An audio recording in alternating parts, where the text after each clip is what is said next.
Salah satu pertanyaan yang cukup sering saya terima dari teman-teman yang baru dipromosi jadi leader adalah, Mas, gimana caranya ya menghandle tim yang sebenarnya adalah teman-teman saya sendiri, saya selevel, saya di situ dan diangkat. Usia kita nggak terlalu jauh, kita cukup deket gitu ya. Dan sekarang saya jadi bos mereka nih. Nah, saya kok ngerasa agak canggung ya.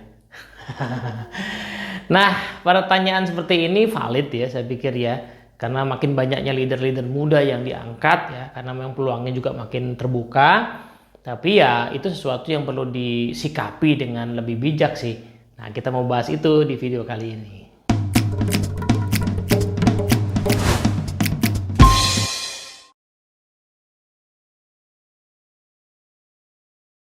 Assalamualaikum warahmatullahi wabarakatuh. Halo teman-teman semua. Ada beberapa kemungkinan sih ya kalau seandainya kita diangkat jadi leader ya di sebuah tim yang isinya teman-teman kita ya. Nah, kemungkinan pertama adalah situasinya itu sebenarnya canggung, awkward, tapi kita dan mereka itu pura-pura nggak ada apa-apa. Jadi canggung aja gitu ya, kita canggung masih sebagai leader, mereka juga canggung gimana harus memperlakukan kita gitu kan ya. Itu yang pertama kemungkinannya. Kemungkinan yang kedua adalah situasinya kita itu pengen misalnya menegakkan sebuah aturan, pengen bikin kebijakan baru, tapi ragu-ragu karena khawatir nanti mereka tersinggung nggak ya, dan mereka bisa terima apa enggak ya gitu kan. Nah, kemungkinan yang ketiga adalah teman-teman kita itu kadang ngerasa dulunya teman dan cukup dekat sehingga mungkin bisa memanfaatkan situasi. Ah, nyantai lah sama si Teddy mah. Ya kan dulu kan teman-teman sama-sama teman makan siang, ya kan teman gibah bareng. Nah, itu problemnya. Nah, mungkin ada jenis situasi yang lain, tapi paling tidak itu beberapa kemungkinan. Nah, apa tipsnya yang bisa kita coba kalau teman-teman berhadapan di situasi kayak tadi? Tips yang pertama adalah kita perlu sadari dulu mindset yang kita miliki sebagai leader ya. Jadi nggak bisa dibungkiri bahwa begitu kita jadi leader, maka kita itu jadi leader sepaket. Kita nggak bisa jadi leader sesekali aja. Selama kita ada di jam kerja, kita adalah leader mereka. Kita nggak bisa bersikap bahwa kita ya jadi leader pas lagi rapat aja, ya nanti pas lagi makan siang kita jadi teman biasa. Enggak.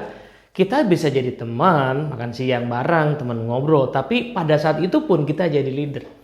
Nah, sehingga semuanya harus kita embrace nih ya. Paketan-paketan yang menyenangkan dan tidak menyenangkan itu harus di-embrace. Nah, itu mindset pertama ya yang harus kita miliki ya, harus kita internalisasi bahwa saya adalah leader mereka, saya bapak atau ibunya mereka. Saya bukan lagi orang yang posisinya sama dan saya nggak bisa bertingkah laku sama persis. Ada hal-hal yang memang boleh kita pertahankan ya, tapi ada hal-hal yang harus kita develop. Nah, yang kita develop tadi itu misalnya kayak kemampuan untuk memberikan feedback, kita akhirnya harus one on one sama mereka, kita harus kasih penilaian mereka.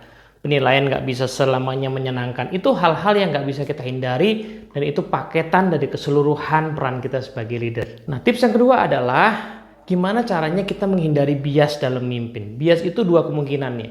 Bias pertama adalah favoritism. Ya, kita punya teman-teman yang dekat dan kita punya orang-orang yang kita ya seolah-olah favorit lah ya bagi kita, regardless dari kinerja mereka gitu ya. Jadi, nah karena orangnya dekat, orang menyenangkan, kita selalu menganggap mereka itu bagus aja gitu. Nah, itu kemungkinan pertama. Kemudian yang kedua biasnya adalah kita skeptis ya, karena pas mereka jadi teman-teman kita, orangnya tuh nggak nyenengin atau mungkin agak nyebelin gitu ya. Jadi seolah-olah pas, wah gue jadi leader, gue akan mainkan gitu ya. Dua-duanya sama-sama bias anyway ya. Jadi kita harus hati-hati dengan bias itu. Nah, caranya gimana? Kita mesti set ground rules buat diri kita sendiri.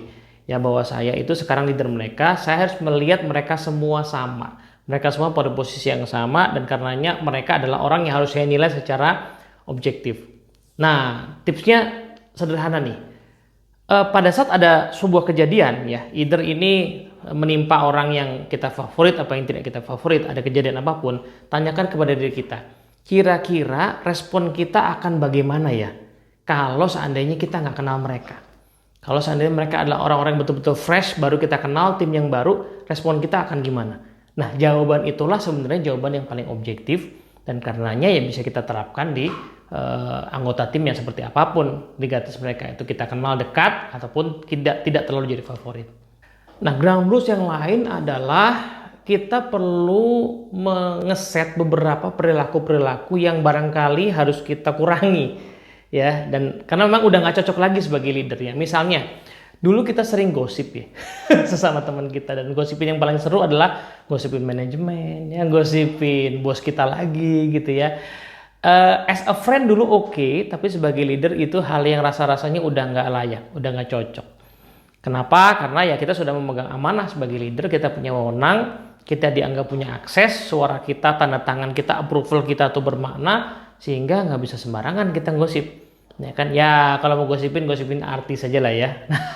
Kira-kira gitu ya. Kita juga perlu mengurangi kebiasaan-kebiasaan yang mungkin oke waktu kita sebagai teman biasa ya, misalnya sering bikin kumpul-kumpul pas jam makan siang dalam range jam kantor ya. Nah itu kalau dilakukan terus-menerus, sementara kita punya banyak anggota tim lain, nah ini akan membuat mungkin orang mengira bahwa oh ini deket nih, jadi ada obrolan sendiri gitu ya. Nah di luar jam kantor ya nggak ada masalah, kita toh punya kehidupan pribadi, tapi di dalam jam kantor atau range jam kantor, saya pikir kita harus menunjukkan bahwa kita itu netral, kita itu bapak atau ibunya mereka semua. Nah mungkin hal lain yang juga perlu kita hindari adalah menggabungkan, mencampurkan urusan pribadi sama urusan kerjaan, terutama yang berkaitan dengan peran kita sebagai leader. Misalnya kadang-kadang mungkin mereka ya, yang ngikutin tadi, yang teman dekat kita itu ya meminta tolong kita dalam kapasitas wewenang kita sebagai leader, tapi atas nama pertemanan.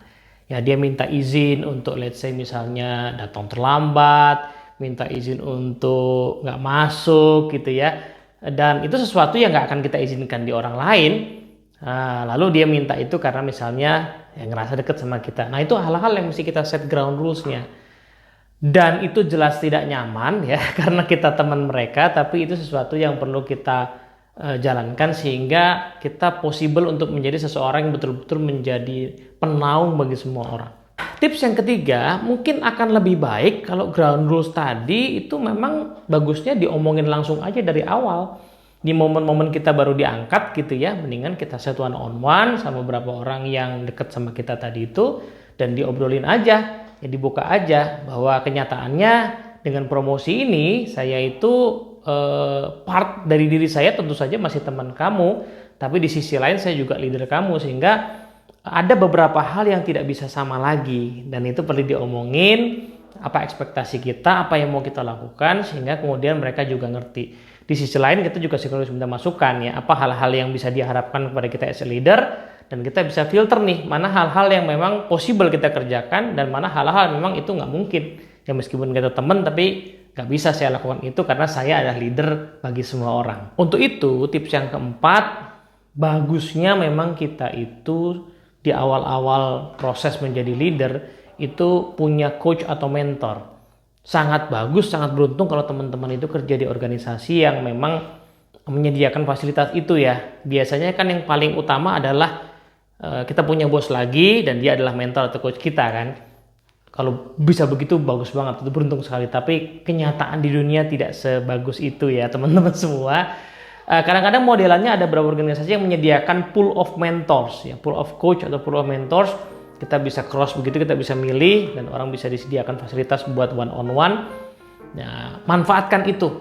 Ya, jangan menganggap bahwa diri kita tuh bisa jalan sendiri. Ya. Nah, tapi gimana kalau nggak di sini itu, Mas?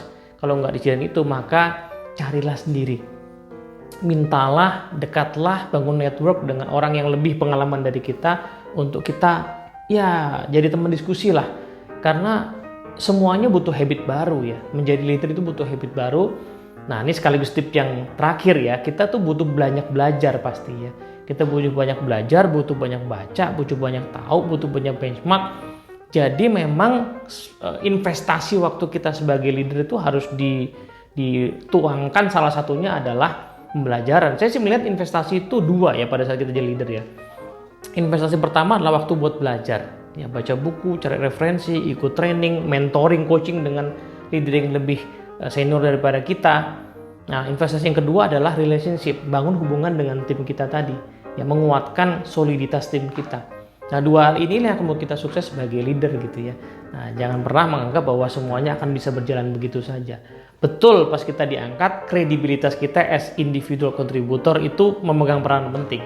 Tapi begitu kita diangkat, maka kita sebenarnya butuh bangun lagi kredibilitas baru supaya tercipta trust dan tim kita bisa kuat. Sampai di sini, moga-moga bermanfaat. Assalamualaikum warahmatullahi wabarakatuh.